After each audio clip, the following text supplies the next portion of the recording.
want to say good morning, good afternoon, or good evening, wherever you're at in the world.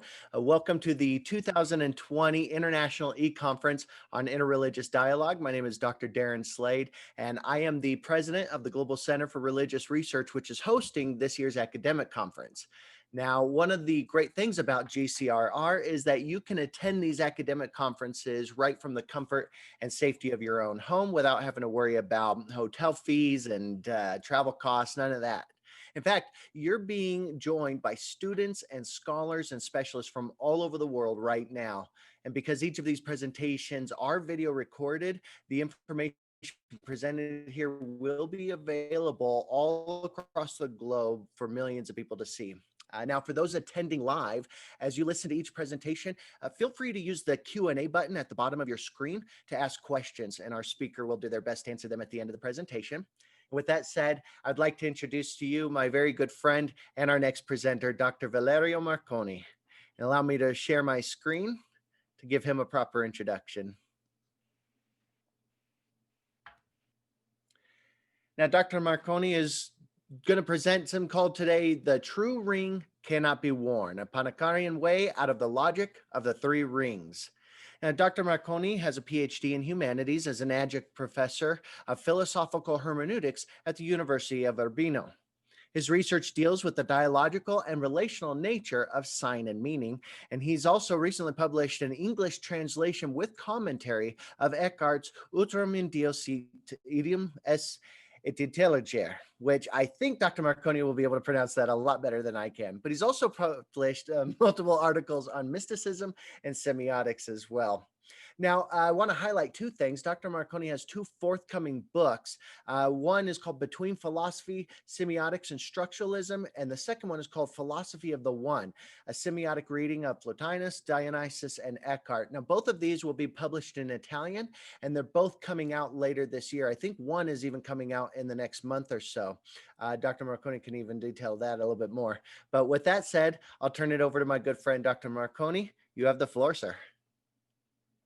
So, good morning, everybody. I start with my presentation. Okay. So, my way of getting out of the logic of the rings presupposes a little explanation of how this logic works. And this can be done starting from an Italian tale writer, who's Giovanni Boccaccio. He's pretty famous for his Decameron. And in this book, he gives us a story, which is not the first one to tell us, but it's an interesting story about the three monotheistic faiths. And I'll give you just short passages from the story, which is kind of longer, and then up to show you how this logic of the three rings works. And of course, it's all about a true ring, which should be or can't be recognized. And so let's start reading these passages. Saladin sent for Melchizedek, and after having received him in an amicable manner, had the Jew sit down beside him. "You're a worthy man," said Saladin, "and many people have told me about your great wisdom and your deep knowledge of the ways of God. Consequently, I would gladly learn from you which of the three laws, the Jewish, the Saracen, so the Muslim one, or the Christian, you think to be the true one." So the question is pretty clear. And the answer is told by a parable, a story about a father who has three sons and who wants to give them three identical rings. Of course, one is the true one, and the other two are copies. And the father of the story, which is, of course, it's a metaphor of God. The father can barely tell which one of the true ring which one is the true ring.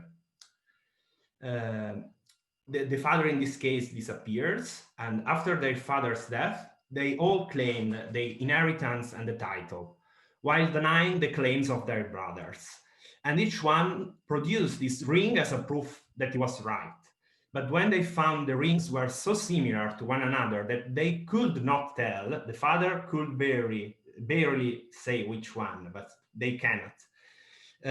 Which the true one was. The question of which son was their father's real heir was left pending, and so it is still to this day. Of course, this is the same question as which of the three monotheistic faiths is true in this context. And the end of the story is very interesting because Melchizedek willingly gave Saladin every last bit of the money he asked for, because he needed money for his wars and things like this, which Saladin later paid back in full. What is more, Saladin bestowed the most lavish gifts on Melchizedek, became his lifelong friends, and kept him at his side in a lofty position of honor. So here we have an interreligious dialogue, of course, which is a tricky one, because of course it was a very difficult situation for Melchizedek to speak with Saladin. But at the end, the form of the dialogue helps to get to friendship.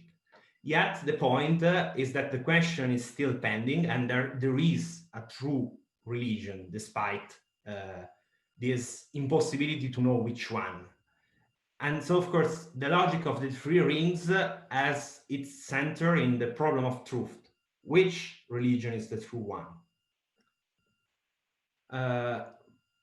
In modern times, Lessing, an important thinker of the European Enlightenment, rewrote this story by Boccaccio, and he gave it two ends, because the story is told during a more general plot, and the one to tell the story to the Saladin now is called Nathan, who's the main character of Nathan the Wise. And this tale, the Boccaccio's tale, is at the end, is at the middle of the story, and the difference is that in the case of Lessing's version of the story,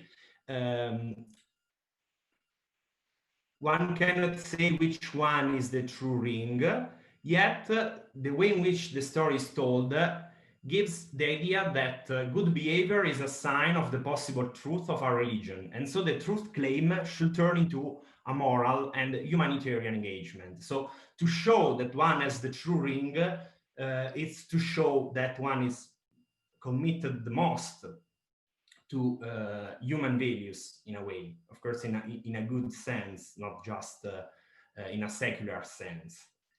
And the very relevant point is that the most relevant point is that the father in the tale told by Nathan to Saladin has not the possibility to recognize which ring is the true one. So this image of the father is not anymore godlike, but it's just a metaphor to speak about tradition. All the tradition, all the monotheism cannot show their own truth, cannot discern the truth, and so they just have to enter in this kind of moral competition. The play by Lessing ends with a vision of embrace, because all the characters somehow find out to be relatives, because the tale is told inside a play, a theater play, basically. And at the end, as in many works of theater, as in many dramas, there is a final recognition of some relatives get to know that they are actually relatives. And this is, of course, a metaphor of the human family, which should be united beyond the different ways of practicing religion. And the basis of unity is that the limits of human knowledge cannot be such that we can speak of truth in the religious domain. Then the result is that the very fact that, to use the metaphor, there must be a true ring, but no one knows which one is the true one, is turned to explain that basically there is a rational religion which is found in this moral engagement towards human friendship. And the outcome is that we're speaking of a religion beyond the different traditions, because it's a way of living religion in an open manner. And the outcome is, in fact, a religion within the limits of human knowledge, because each religion can only enter in this kind of moral competition. It's not anymore a matter of showing the truth, even if there is still this assumption that there is an unknowable truth. And to this point, the risk is to keep religion as a moral engagement and to give up the source of divine knowledge, which is revelation. And what I find most relevant is that the possibility of going out the problem of truth, it's connected to this impossibility to overcome the problem of truth in the interreligious dialogue as represented by this story, is bound to the idea that that the father cannot tell which ring is the true one. This is a big difference with Boccaccio, and it's even a stronger difference to an older version of this story. Of course, Lessing writes in German, and the other story, the one which is closer to Boccaccio and which is also different and already shows a way to get out of this logic of the three rings, is found in the Novellino. Novellino is a collection of short stories, which is a little more ancient than Boccaccio's one. And this time the story is pretty short, so I can read it, tell you it completely in its complete form. And it's very relevant to see what is different from what we have seen so far. The Sultan was in need of money, and so he was advised to proceed against a rich Jew who lived in his country and to take away his property, which was abundant beyond measure.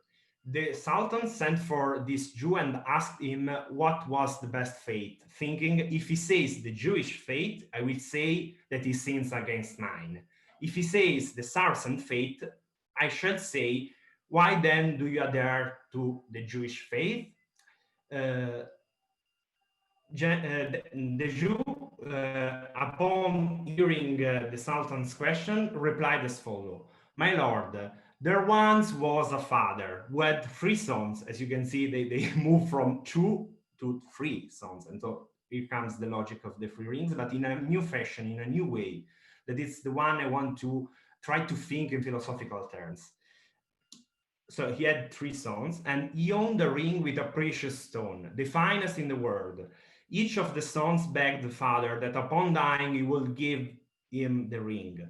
Seeing that everyone desired it, the father went to a skillful jeweler and said to him, make me 2 identical rings to this one, and set each other with a similar stone. The jeweler prepared rings that were so identical that no one except the father, so you can see the stress of the father is the only who can tell the truth, could recognize the genuine one. The father summoned his sons one by one and gave each a ring in secret. So here's the element of revelation.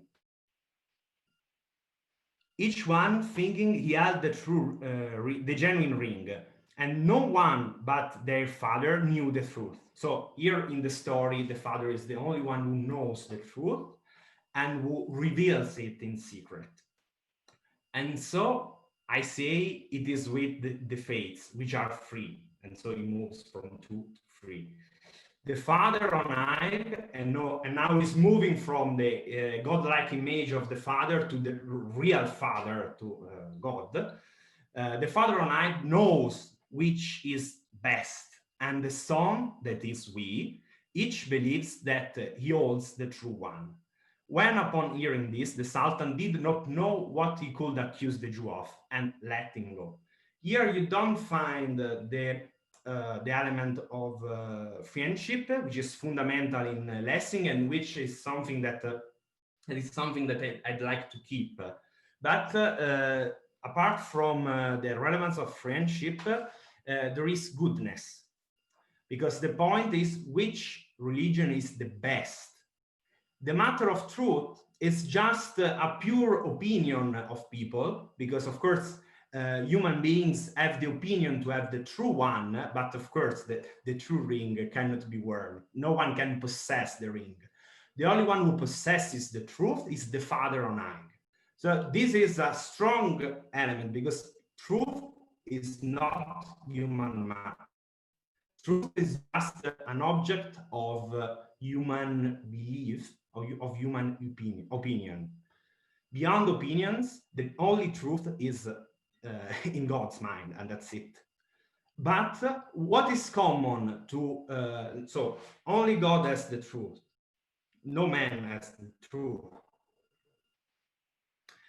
But both share in this text the association with the best religion. So in this we can get something which is somehow in Lessing, but here it's much clearer. We should overcome as I said it, from truth to goodness. We should overcome the problem of truth. So the question is not which religion is the true one, because this is an exclusive way. Only one can be true. While the best one means that many or all religions can be good, and that there is a best one among them. But we don't know which one, and each one and everyone thinks that his own one is the best, but is not sure about it. So this logic of the good, it's something which is higher than the logic of truth. And this very point, I think, is, of course, scholarly debate is not stressing much attention on this Novellino version of the Tale of the Three Rings. But something is happening in contemporary debate on philosophy of religious dialogue that goes in a direction which is very similar to the meaning that is conveyed by the Novellino version of the story. And now I show you the main points. So the main focus in the religious dialogue should be the one on good rather than true. And this opens up the question of the you and the face, because there are some ways of doing philosophy of interreligious dialogue that are focused on personal encounter. And exactly the point is that personal encounter should be prior to the question of truth. This means that interfaith dialogue should be with someone rather than on something. So here we can see that we move from possessing the truth, sharing a possession of truth, or speaking about what is true, what is the true religion. And we are moving from this, we are moving from what we believe to the interfaith dialogue in terms of personal encounter, of meeting someone. So dialogue is not on someone or on something, but is with someone. This new approach challenges the idea that interreligious dialogue or interfaith dialogue is a cognitive process. The first element is that it is a religious process, and even before its religious nature, it is a ethical engagement. When you meet a person, you are meeting that person, and this goes even beyond human rights, because it's not just a matter of acknowledging the humanity of the other. It's to say you to the other with the whole of your person, the whole of your being, and also to meet the face of the other, stay in front of the face of the other, without trying to introduce conceptual elements as a primary way of dealing with the other. It's a face from face, a face to face. And now it's very relevant because we can say that in front of the naked face of the other, nowadays more than before, we know that we have the duty, or some know that they have the duty, to wear a face mask. And in our very concrete situation, the way of expressing respect towards the face of the other, towards a naked face without protection, is to wear our face mask. I mean, to not to spread the virus, the coronavirus. And I think it's a nice metaphor to see the asymmetry that comes from meeting a face. Because when you meet a face, you know that you should protect the other. Then, of course, you might ask the other to cover his face and so he's not spreading the virus. But you should be the first one to, when you see that someone is not wearing a face mask, and we are, of course, in a space that forces us to do that because maybe we are too close. And it's our duty to be the first to wear our face mask. And this is, of course, just a concrete example, but this shows how the relation to the other can be asymmetrical. And people who would try to shape interreligious dialogue in these terms, of course, they refer back to Levinas, and they those views on dialogue are inspired by Levinas, must answer that the relationship with the other cannot be symmetrical and mutual. But if we want to keep the relevance of friendship suggested by Boccaccio and Lessing, we should rather prefer Buber's idea of dialogue, where the I and you come together and are mutual. And this is also another possible reference in the contemporary scholarship on philosophy of dialogue. In our world, despite the possibility of speaking about friendship beyond traditions and cultures, and so this I and you relationship, this personal and interpersonal relationship, of course, in our world, there are inequalities that are such that symmetry and mutuality cannot be the standard condition of dialogue. And we must be responsible in advance for the other. And here we see that we need the Levinasian part. Because, of course, not all the participants to interfaith dialogues have the same opportunities. Not all come from rich countries. Not all have political or military might.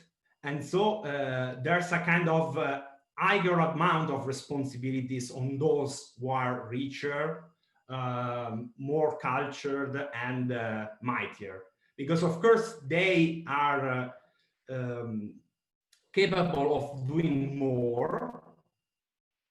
So the others are weak compared to them. The others are weak compared to them, but the weakness of the other, in Levinasian terms, is also the sign of the other's majesty, because the other is the one who can be killed, who's naked in front of me, but also is the other who has written on his forehead, "You shall not kill." Of course, I'm relying on Levinasian very way of saying it, but the point is that Wolf's mightier has also this surplus of responsibility towards the others. But now you can see that trying to give a priority to the ethical aspect of interfaith dialogue is also a very difficult way of trying to leave aside the question of truth and trying to be good to each other. And the point on goodness is very difficult. Trying to speak of goodness without considering or not giving priority to the question of truth is in a way faced with the problem of which kind of relation we can have with the others. Should it be symmetrical and mutual, or should it be more like Levinas is suggesting us? Because, of course, there is also the problem of responsibilities. The two sides are never, according to people who start from a Levinasian standpoint, are never on the same level. There is always the element of responsibility. And this asymmetry is somehow seen as contradictory to the symmetrical way in which people starting from Buber's view of dialogue are. There is a contradiction with this, basically, because should it be symmetrical or asymmetrical? So this is, of course, an ethical problem, but here we are not focusing only on ethics, but we want to find a solution to this problem, and also an alternative path to the logic of the three rings. And this logic, as I said, is centered on truth. And a possible way to combine and to overcome this contradiction between symmetry and asymmetry, mutuality and responsibility, is found in this short paper by Panikkarian. And the title of the paper is "Human Dialogue and Religious Interdependence." Interdependence is exactly what we are looking for, because it's both independence and mutual dependence. This way, which is an Advaita way, a non-dual way of thinking dependence and independence, is a way to combine symmetry and mutuality. We can say, or I shall argue, that Panikkarian was an inclusivist, at least at first in his book Religion and Religions, who developed a pluralistic mindset. Pluralism is not absolute truth, but it is the way we should think when involved in an interreligious dialogue. And interdependence is both the mutual dependence and responsibility.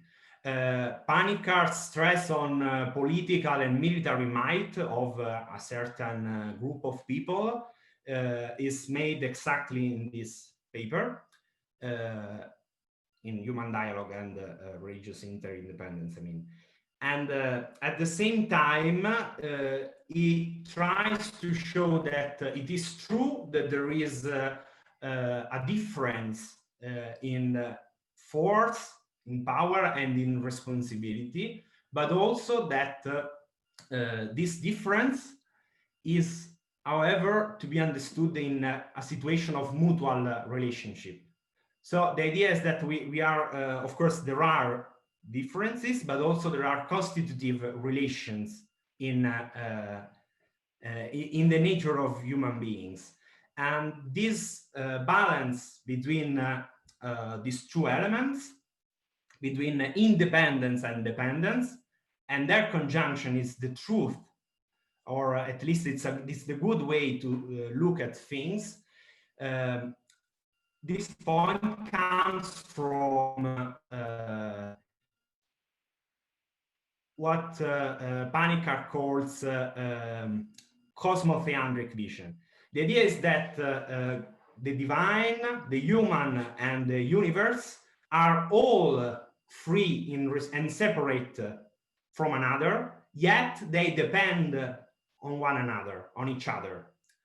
And this way of seeing the whole or the ultimate reality, of course, can be seen as a kind of ontological basis for interreligious dialogue.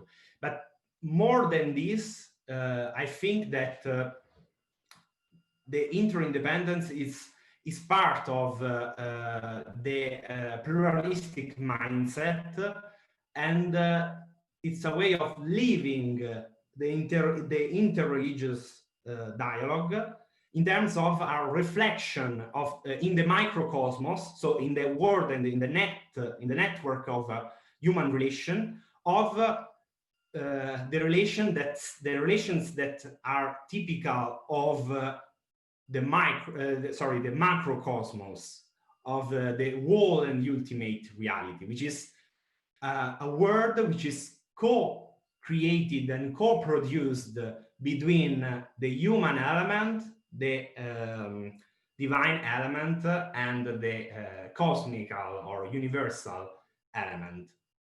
I'm up to finish my time for presenting. I'll show my main references in what I'm telling you right now. And of course, we can have this reading of Panikkar in terms of mindset. So interdependence as something to tell us about a way to think about political and social relations, but it's also a way to reflect in our theoretical activity what we think when we address in a religious way another person. And this addressing of the other in a religious way is to be understood as an image, as a reflection of the cosmical event, of the ultimate reality, which is already experienceable in the relationship with the other. And the very characteristic of this experience and vision of reality rather than truth, it's more, let's say that in this case, I think that Panikkar prefers the word reality. And this experience of reality is a cosmic or cosmotheandric experience. And this is both, in a way, what's at the beginning of the dialogue in a very implicit way. And then it's what is in the long run there to be shown in a religious, or as Panikkar said, in an intra-religious dialogue with the other. Of course, we can question this point, because on one end, if we want to turn the question of interreligious dialogue from truth to goodness, the best way is exactly to speak in terms of interdependence. But speaking in terms of interdependence, so finding a synthesis of responsibility and mutuality, is also problematic, because we are in a way entering into Panikkar's mindset and into Panikkar's view of reality. And it is a view of reality that we might not agree with. So of course, nothing is for free. And so if we want to solve the problem of which should be the right relationship with the other in interreligious dialogue, we have then to engage a claim which is a strong claim as panic cards, but it's not the only way. It's a possible way, and I think it's relevant when we want to turn from truth to goodness. But of course, there might be many problems in doing so, and I'm eager to read what you think on this and to answer your question, and also to discuss with you. So I stop my sharing because I'm here to speak with you. Dr. Marconi, thank you so much for this. It's such an interesting metaphor, and I think it impacts so many different areas. The metaphor really can extend to not just religion, but politics and other areas of our lives. That's what's fascinating and significant about it. Would you mind going back? You had discussed Levinas's discussion on we need to be responsible for each other, and I can't think of the term that he actually used. Will you elaborate on that? What exactly does he mean when he says that we need to first be responsible for each other before we can engage in this dialogue? Okay, so basically the word he uses for the face and for the other is visage, which is, you know, the French word. And it means face, more or less. But the point is that the face of the other is a speaking face, in the sense that when we meet someone else, we meet both his or her weakness, and also the very fact that it's someone in particular was in front of us.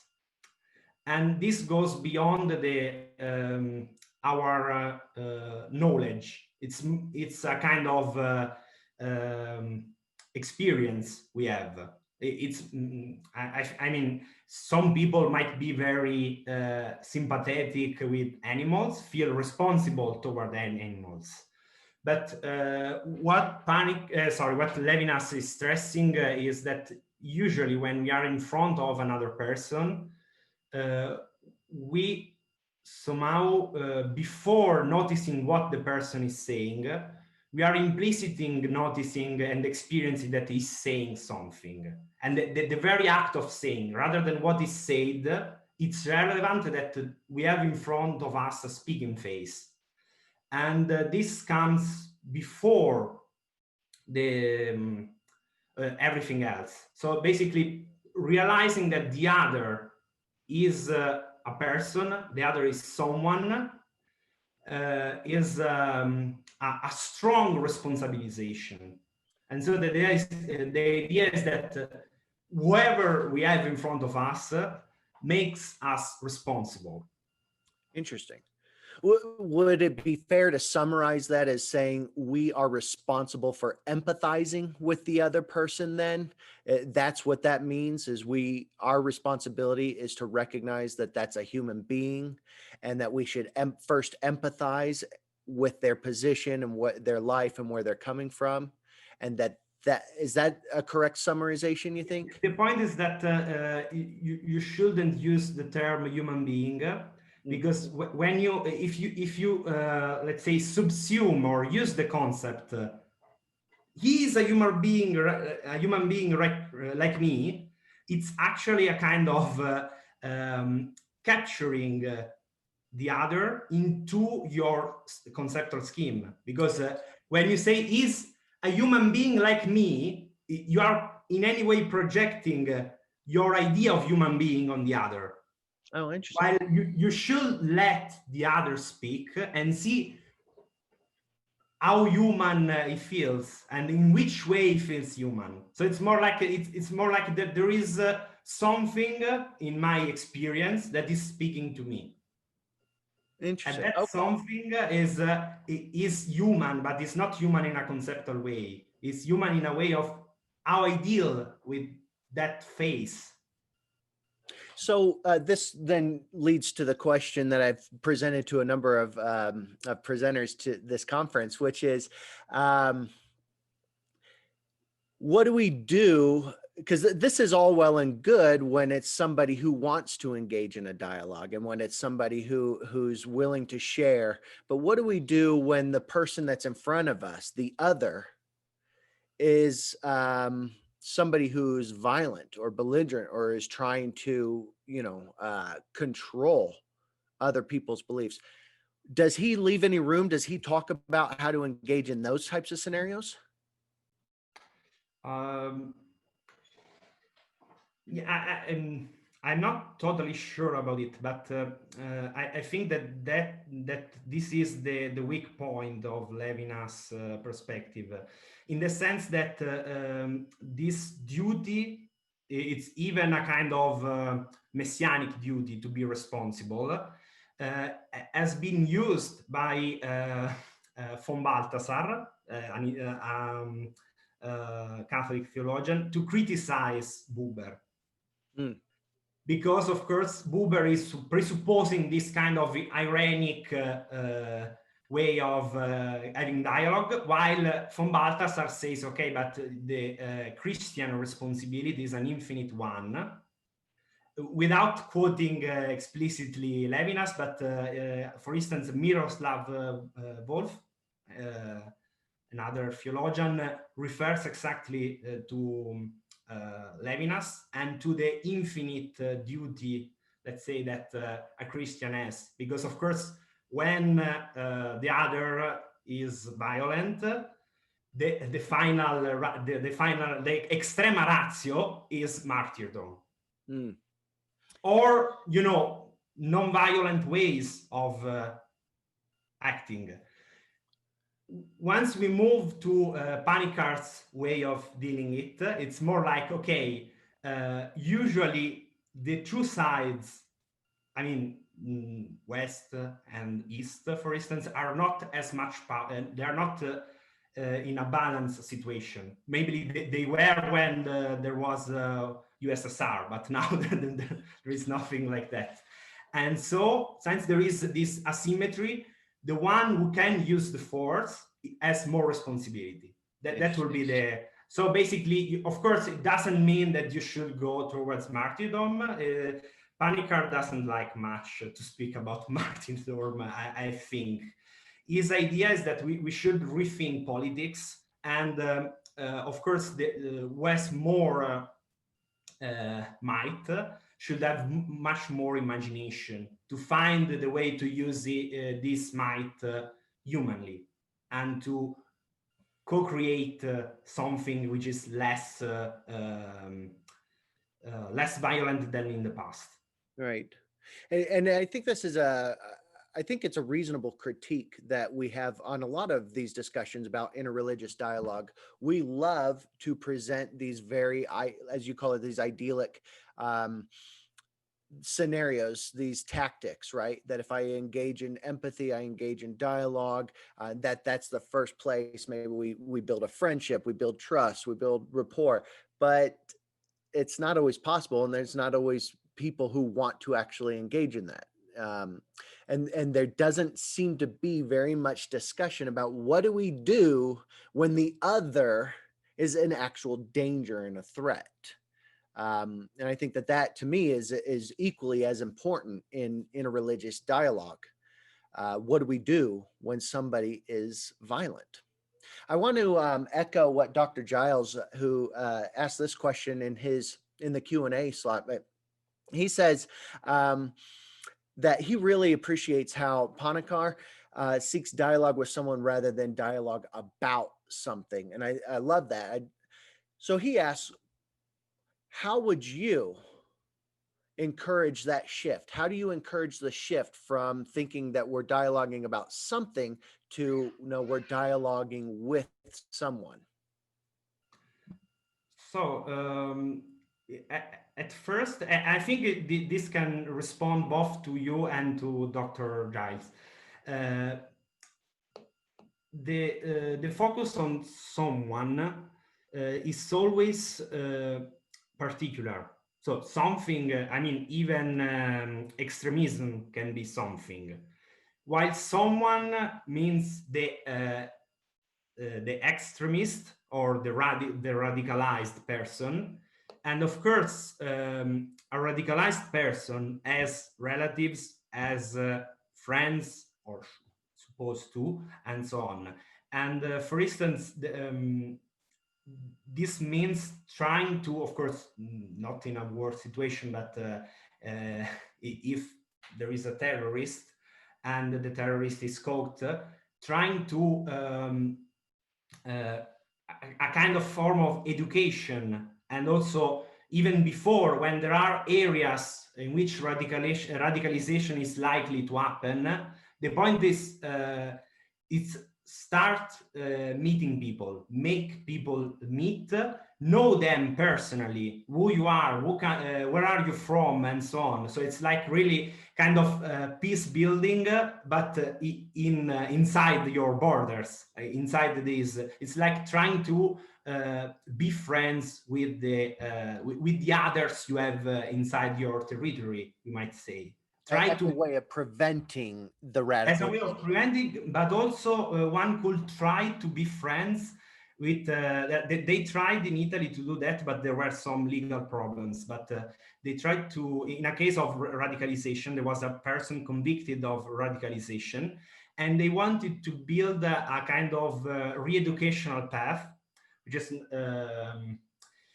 which is based on collaboration with a Muslim religious authority. So it's like the state and a local religious authority that who should collaborate to re-educate a Muslim extremist.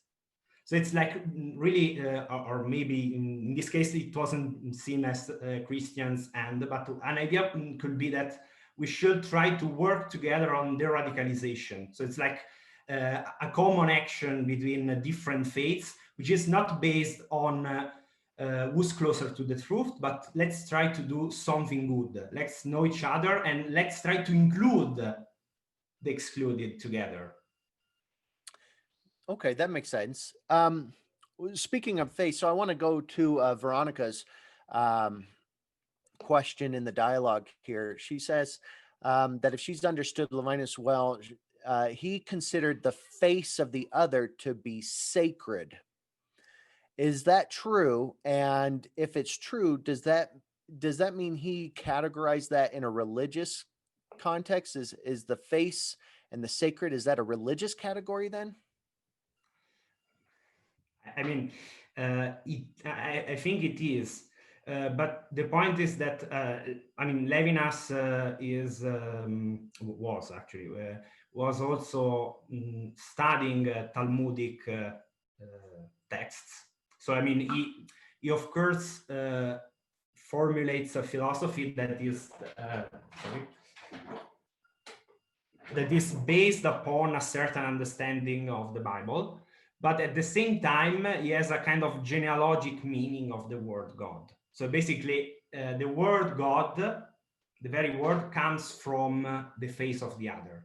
So it's like phenomenologically, when we speak about others, when we deal about others, when we realize that the other person is a fellow human, but not in the way you were telling me before, not in the conceptual way. It's like the idea is that we all are relatives, and this refers also to Lessing's point at the end of the Nathan the Wise. The idea is that we are all relatives, we are all brothers. In fact, another element of the faith is brotherhood in a, let's say, in a strong philosophical sense in Levinas. So of course it comes from the words come from the Bible, but there is also a kind of genealogical meaning. So it's like humankind developed a parallel way to behave with the others, which is not a conceptual way, but is a relational way in which we all feel somehow relatives. And so when we see someone else, it's like, oh, it's a fellow human, but it's the proper way in which humans do what maybe animals do when they recognize someone similar to them, which is much more experiential, and it's not like a theoretical framework. Okay. You're not superimposing your own concepts and perceptions onto the other person. You're allowing them to be them. Is that an Yeah, yeah, accurate? yeah. Okay. So what's interesting, before we actually have another question from one of our attendees. Before we get to that, though, considering considering his Talmudic background and his studies, and I'm sure you already know this, but Talmudic studies and Hebrew studies, the face of God is a huge thing, especially in Kabbalah and whatnot. Did any of that come into play? This idea of God's face? Do you think any of that influenced Levinus in any of this? What I mean is, in mystical types of traditions, the face of God as not being one you can't behold, you can't see it correctly, right? Did any of that come into play when he's describing the face of the other?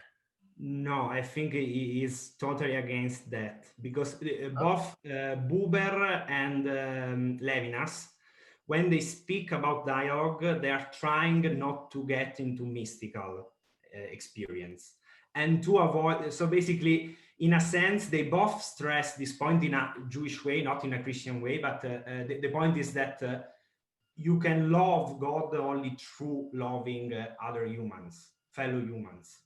And so the face of God cannot appear, and the human face is a trace of the divine face. So basically, I can only see the face of the others, and through looking at that faces, I can see the face of God, and that's the only way.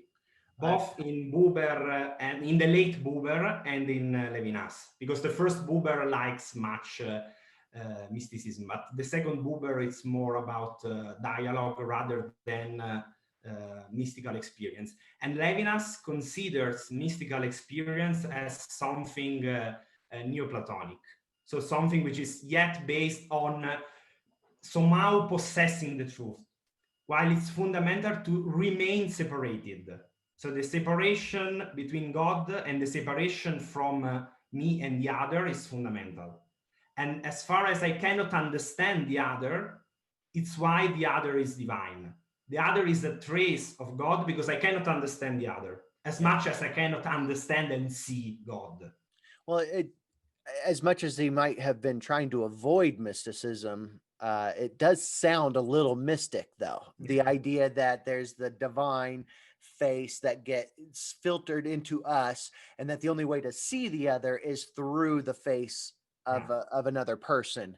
yeah. It Let's say does. it's a mysticism without mystical unity.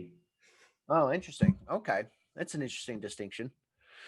Let me turn to this other question here. Oh, Mihak has this. She says, if I understood correctly, for Levinus, dialogue impedes violence, and it should not be pursued unilaterally or vigorously, because this can also lead to violence.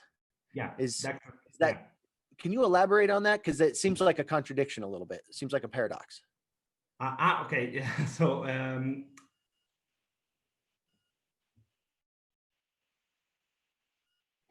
okay. Yeah, yeah. Yes, because violence in Levinas, it's is usually connected to the Western thought. Basically, the first form of violence is conceptualization, because conceptualization, it's also a play of a kind of etymological game. Conceptus is cum capere. It's like taking with, it's grasping, exactly, grasping. When you can grasp someone, both in a violent way, in the sense that you grasp some clothes or things like that, and you can grasp conceptually. But it's like it's always like manipulating. It's the end. And if we think about this, it makes sense, because there is all this tradition. I mean, Giordano Bruno, Seneca, they exaltate man because man has the end. And the man is the most intelligent being because that's the end. And also science almost goes in this direction, with simplifying, of course. And this manipulatory side of man is in itself the root of violence.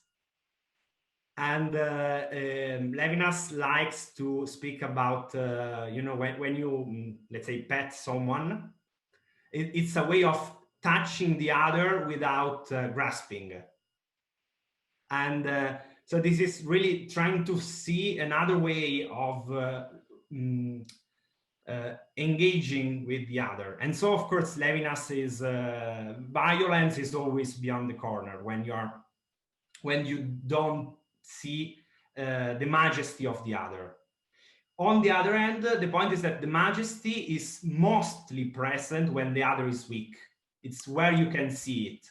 And of course, in saying this, he always quotes the Bible, basically saying this, because you have the one who's the widow, the orphan, and so on. And he has these metaphors, but he's trying to, and he also likes the passage by Matthew when Christ says, what have you done to my little brothers is what you have done to me. And Levinas in an interview refers exactly to this passage, for instance.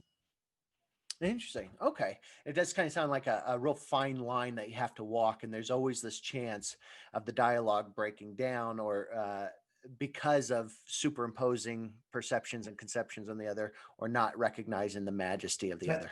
And I think there it's where Sartre can help, because basically Sartre, when he was asked to give moral advice to a student of his own, he said, okay, that student had to choose between leaving his mother to go and fight, or staying with the mother and betraying the state. And basically the answer by Sartre was, you are free. Oh. You are free to invent the best way to deal with this difficulty, to this moral issue. So it's like sometimes moral creativity is the solution. So we should find a creative way not to be violent to the other. So and here it's of course it's not my field of research, but I know that they are studying about art and interreligious dialogue, and I think that art can be very creative in a way of dealing with the other without being violent in this wide sense, of course. Interesting. Well, Dr. Marconi, thank you so much for this presentation. It was wonderful, and I learned so much from this.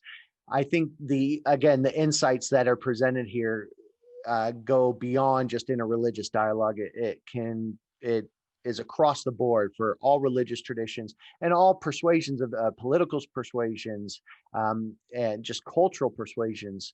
I think it even has some implications for language barriers and whatnot. So it's just truly wonderful. I do want to say to our attendees, thank you so much for attending and coming out and supporting us today. We hope you enjoy it. We do have a full day of more presentations, so I hope I see you guys later. Dr. Marconi, I will hand it off to you for the final word. Okay, so thank you. I'm really glad to have the chance to speak with you, and I think that it should be always, or at least often, like this, like conferences with people from all over the world. And this is possible also thanks to the internet. So internet can be used to do good things.